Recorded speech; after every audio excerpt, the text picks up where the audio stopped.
नमस्कार दोस्तों, आज मैं आपको सुनाने जा रही हूँ जेठ मास में सुनी जाने वाली मंगलवार की व्रत कथा। किसी गांव में एक बुढ़िया माई अपने बेटे के साथ रहती थी। बुढ़िया माई हनुमान जी की परम भक्त थी। नियम से हनुमान जी की पूजा पाठ करती और हर मंगलवार हनुमान जी का व्रत करती। मीठा रोटा बनाकर हनुमान जी को भोग लगाती थी। वह ना तो मंगलवार को मिट्टी खोदती ना ही घर लीपती। बुढ़िया माई के बेटे का जन्म मंगलवार को हुआ था, इसीलिए उसका नाम मंगल था। एक दिन हनुमान जी बुढ़िया माई की परीक्षा लेने के लिए मंगलवार के दिन एक साधु बाबा के भेष धरकर बुढ़िया माई के घर आए और बोले, है कोई हनुमान भक्त जो मेरी इच्छा पूरी करे। हनुमान जी की आवाज़ सुनकर बुढ़िया माई बाहर आई और बोली, क्या चाहिए महाराज।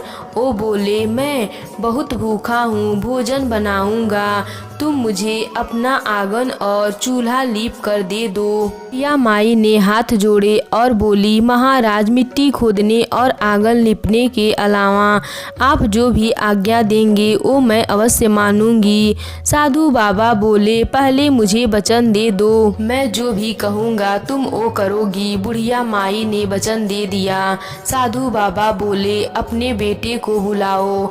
बुढ़िया माई ने अपने बेटे को बुला दिया। साधु बाबा बोले, इसे धरती पर औधा लिटा दो, मैं इस पर भोजन बनाऊंगा। यह सुनते ही बुढ़िया माई के पैरों तले जमीन खिसक गए, लेकिन वो साधु बाबा को वचन दे चुकी थी। हनुमान जी की परीक्षा अभी पूरी नहीं हुई थी। उन्होंने बुढ़िया माई को कहा, अब इसकी पीठ पर मुझे आग जला कर दो, जिस पर मैं भोजन बनाऊंगा। बुढ़िया माई अत्यंत दुखी हो गई और आग जलाकर वह रोती हुई अंदर चली गई। भोजन जब तैयार हो गया तब साधु बाबा ने बुढ़िया माई को कहा, भोजन बन गया, अब अपने बेटे को बुला लो ताकि वह भी भोजन कर ले।